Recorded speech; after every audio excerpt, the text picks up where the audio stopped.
The reigning Super Bowl champion Philadelphia Eagles have every reason to be fired up for the 2025 season. That's always how it is when you're the reigning champs and you had an incredible draft class. My gosh. Taking Jahad Campbell in the first round just has every Philly fan like, of course we got another SEC just terrific defender to add to that defensive line that showed that is the positional group that you need to have to win a Super Bowl. Of course, there's Saquon Barkley, A.J. Brown, Devontae Smith. This team is built to win. But what about Ty Robinson, who they added to that dynamic duo in the middle there after they lost Milton Williams to New England?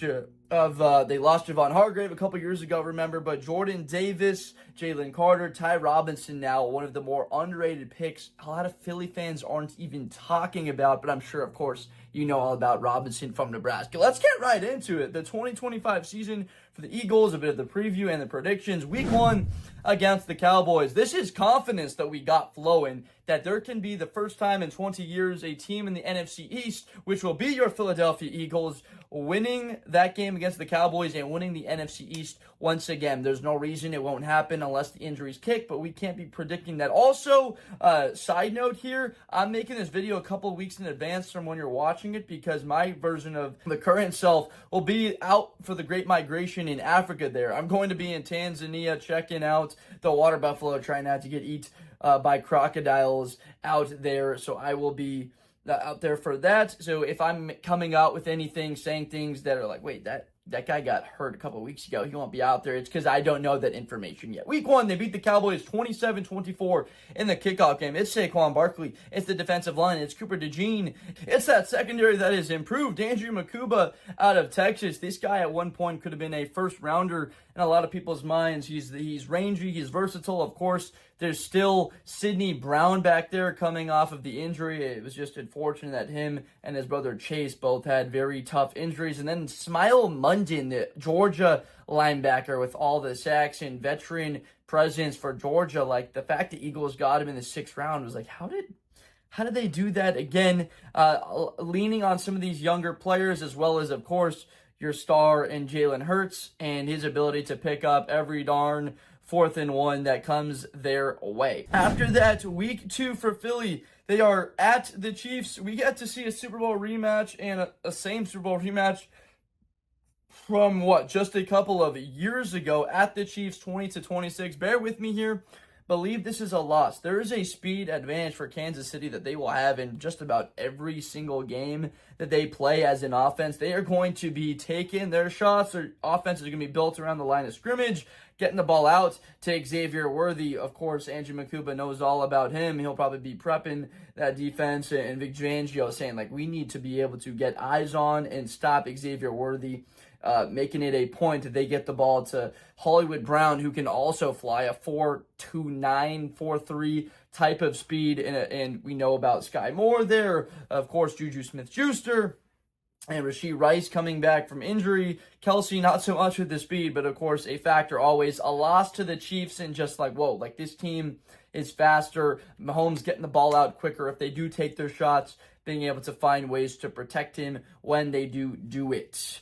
Week 3 against the Rams. This is one of the tougher stretches of the season of any 3-4 game stretch because at KC against the Rams, at the Bucks Broncos. Might be like, wait, Rams Bucks, are those teams even that good? Yes, they are. Here's why. The Rams are going to have maybe the best defense in football, especially one of the best young defenses, meaning they could in the next couple of years be the dominating force. They had 15 sacks through 2 playoff games last year. If you don't know how special that is one off of the all-time record and tied the 85 Chicago Bears through 3 games. They did it in 2 games last season against a Minnesota very good team. And of course, you know all about it. 6 sacks against the Philadelphia Eagles in that divisional round. That's scary. You don't have to tell me. I know you were nervous against the Rams at the end of that game. It seemed over when Saquon scampered. The Rams score quickly, get that stop, the sack on Hurts, and holy cow, Rams with the ball down 6 after the missed PAT. Got the Rams losing, though, Eagles pull out the win 30-29 in one of the better games of the season. It would have been nice to see this game happen later on in the year where there can be a bit more weight, but in the standings, this could have weight immediately. It doesn't matter if it's happening week 3 or if it happens week 13. The weight is huge because of that tiebreaker that you could have on them. The Buccaneers, why they're good, and now I have them beating the Eagles and pushing Philadelphia to 2-2 to start the year, and questions swirling around them when they shouldn't be, because Tampa has a great receiving core. They're a better core than the Kansas City Chiefs. They might have that speed. That's not what Chris Godwin is. That's not what Mike Evans is. That's not what Emeka Egbuka or Jalen McMillan is. That 4 guys are. They are savvy. They're good blockers. They get open in space. They have reliable hands. They're smart, and they don't commit stupid penalties and are not divas. None of those guys are divas. You can never say that. Mike Evans, the fiery side. Chris Godwin, do we get to see him return back to full form from the injury? Hopefully we all get to do so because we want to see the best players on the field any given Saturday or Sunday. A lot of college football fans follow us and part of the community as well. So a loss against the Bucs because of that receiving core and being able to stack up. Of course, one of your arguments might be like a great defensive line can negate the impact of the receiver core because we're giving the quarterback less time to get the ball to them. I understand that, but the Tampa Bay Buccaneers, I'm going to hold true because they can establish the run as well with Bucky Irving, who might be he could be a top 5 running back next season in football. Week 5, the Denver Broncos head to Lincoln Financial. That's a win, getting back over 500. 20-14, though, closer than you might like. Pat Surtain, he can run with A.J. Brown, Devontae Smith on the other side. Jahdae Barron you can tell the Broncos, he's fine. A.J. Brown, Devontae Smith, let me go against it. I saw Jeremiah Smith in the playoff last year. Maybe there are 1 or 2 other guys helping me out in coverage, but certainly they held him to 3 yards. He'll be like, if I saw that, A.J. Brown, what is that? I'm not saying Jeremiah Smith's better than A.J. Brown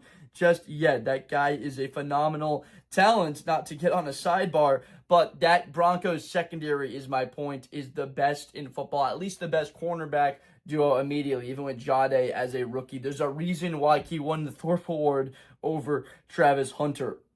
After a win against the Broncos, 3-2, they've got a nice breather type game at the Giants, 26-21. Don't have it being that close in the garbage time touchdown.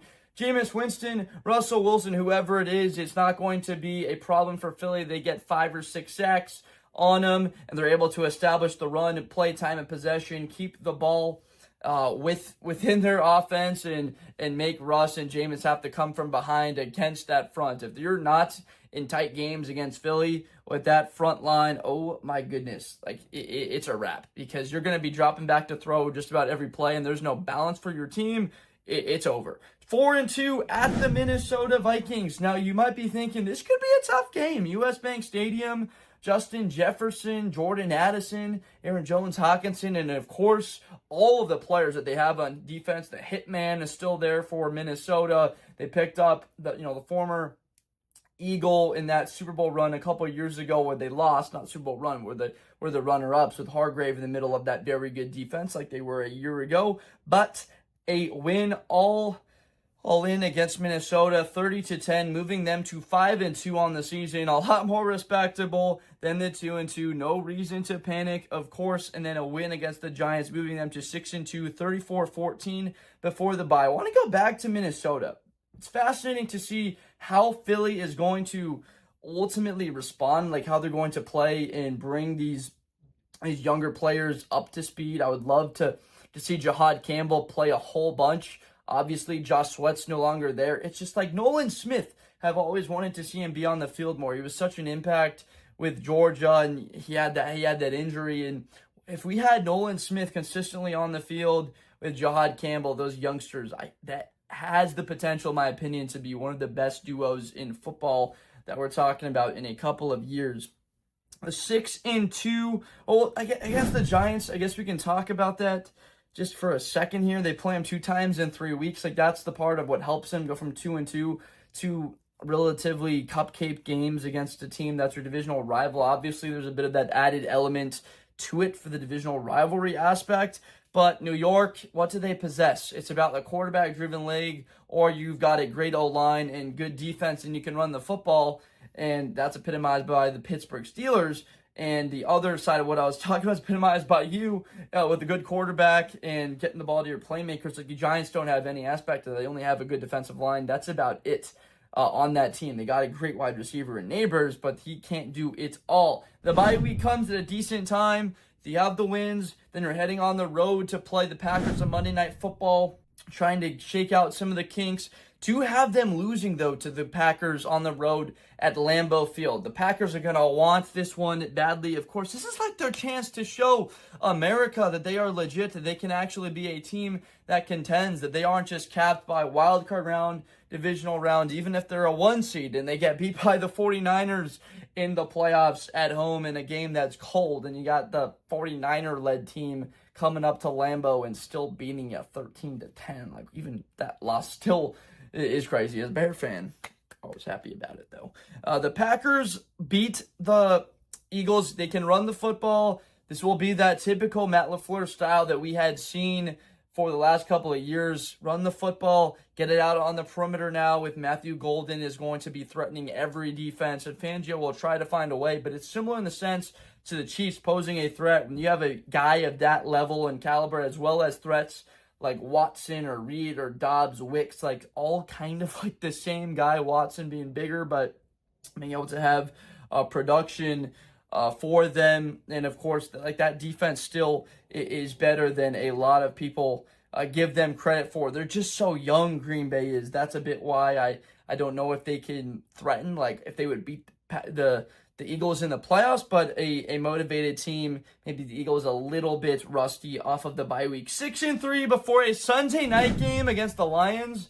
This would be, and will be, an incredible matchup. Would have loved to see Eagles-Lions in the NFC Champ game and truly have gotten a healthy Lions team instead of the Eagles running right through, dropping a 50 points against the Commanders in the NFC Champ game. Couldn't stop Barkley, couldn't stop that offense, and the defense is just humming from all cylinders. The Lions pose so many threats because of just the sheer talent on that roster. Of course, the offensive line is a top 3 unit right up there. Of course, with the Eagles, the running backs are great.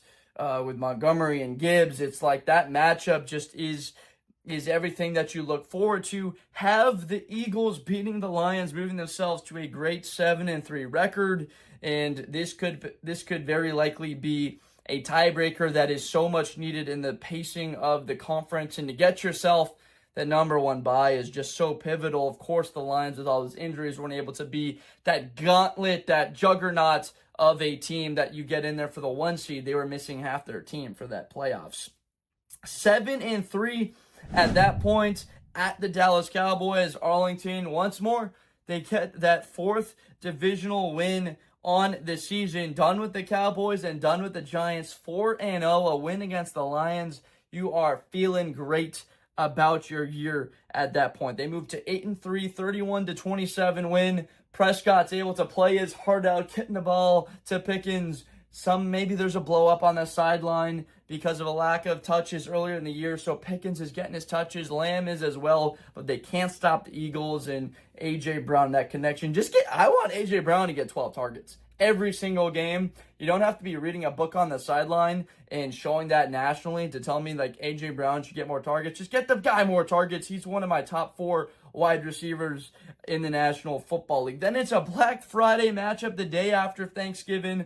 They continue to pile on the wins, move to 9-3 on the season, beating the Chicago Bears in a decent cushion 32-21. Of course, Chicago poses a number of threats this year. With Ben Johnson as the play caller, there's a savviness and a confidence behind that calling with a quarterback with the ability of Caleb Williams that he might have been very aware of Goff's inability to move great. Of course, he had to manufacture a way to get him on the move and play action and moving the defenses in a different direction with their eyes because of misdirection with what they were doing as an offense, but they can do that with a very athletic offensive line. Now Chicago, it's just about the playmakers that they brought in as well as the new guys on offense, like Drew Dahlman at center, good guy out of Atlanta, not like a top 3 center, but a good player, and Joe Tooney, who is that top 3 guard, and Jonah Jackson, who's kind of a question mark at this point as far as it goes. And then, of course, Colston Loveland and Luther Burden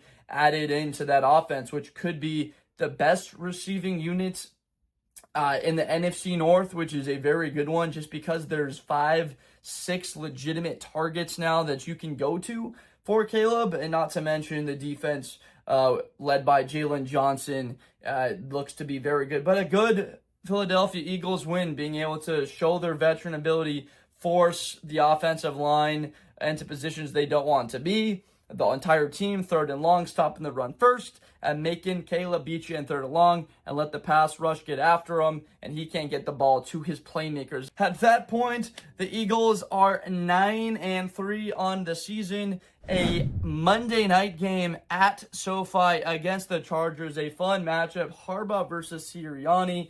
You know what he's going to want to do. Keep the ball out of that Eagles offense's hands. Do not let them just give it to Saquon Barkley 30 times. We're going to run the ball 30 times with Marion Hampton. Justin Herbert, keep the ball in your hands. Don't turn the ball over. Find a way to use our offensive line advantage that we have with Slater and Joe Alt. These are great pieces that they have in LA, and I got a Chargers win, pushing the Eagles down to 10-4 on the season, but still thick in the middle of it all for the top seed. Then they're at home against the Raiders. Don't have to break that on all that much. Eagles are just a much better football team overall. Of course, Geno Smith, respect for him and his ability. But Brock Bowers, Ashton Genty are not enough as those two young playmakers, even arguably the best two offensive players from the past two drafts when it's all said and done, but not enough against a veteran-laden Philadelphia core, right? That's what happens when you win a Super Bowl. You might have all these youngsters coming in now and still young, but you've got the pieces that you need to draw and lean on your leadership. That's before a December 20th matchup at the Washington Commanders. It's crazy because there's the college football playoff the same day. We don't know the times yet. This game's going to be happening at the same time as college football playoff game. What Eagles fans will be tuned into it, but probably like switching the channels. Like, there's another game going on here at the stake. Bears-Packers is also that day. Also, just an overall fun day of football. Have them losing, actually, and dropping to 10-5 on the season. Questions are like, man, are we going to get a bye here, the first seed? Like, can we win this division? A loss against Washington. Jaden Daniels, 2017. The offense just stalls a little bit in this one. Wagner and Luvu just not missing any tackles, bringing Barkley to the ground. Jimmy or Johnny Franklin, whatever you want to call him, that kid is a monster. Jerzon Newton for the Washington Commanders. Go back and watch him play against Penn State in 2023. Report back to me in the comments what you think of it. He's going to be an impact for them for years to come. One of the more underrated players that just about not a lot of people have heard of. 10-5 at the Bills. That's what I'm saying. It's like, holy shoot, is this danger time now? Because we're at Buffalo and 10-5. Do have them winning 27-20 at Orchard Park. Buffalo could be a snow game. Hopefully it is. We get one of the better matchups. The only thing about this is, would love to see the Eagles and the Bills both needing this game. Like, we get to see full force Bills, Eagles, two of the top 6 best teams in the NFL just squaring off blow for blow. Hurts versus Allen, Barkley versus Cook, the McDermott versus Sirianni, like all of it. And we just get a great matchup. I have them winning 11-5 before they beat the Commanders, clinch the division, potentially the seed. 12-5, would it be enough to get the 1 seed? It could be. The NFC is going to have a lot of like the tide move up, which could raise the level of all ships, but possibly bring down the highest of level. That game against the Los Angeles Rams might just determine what the NFC is next year. That game against the Lions, those are the 3 teams that I believe will win the NFC. The Eagles, the Lions, or, of course, as we talked about it, the Los Angeles Rams. 12-5 for Philly. So let me know in the comments what you think about Philadelphia. Am I spot on? It would be one of the hottest takes to say the Eagles won't have a good year next year. Just all evidence points towards it, especially now they're going to continue to be better. Like Jalen Hurts, at some point will be in an MVP race with just how good that defense is, giving him opportunities and that great offense. Same exact thing for Saquon Barkley. he was the most valuable player in football last year, and Hurts even mentioned it. Like, he was that piece they were missing to get them over the top. So let me know in the comments what you want to see as far as content goes in the future. Fire up, please leave a like and subscribe, and I will see all of you guys next time. Thank you so much. Best player in college football. That Georgia and Ohio State game, New Year's Eve, is going to be a classic. Josh Blunder, hi everybody, I'm Josh Blunder. To the 40, 35, 30, Espinosa to the 20.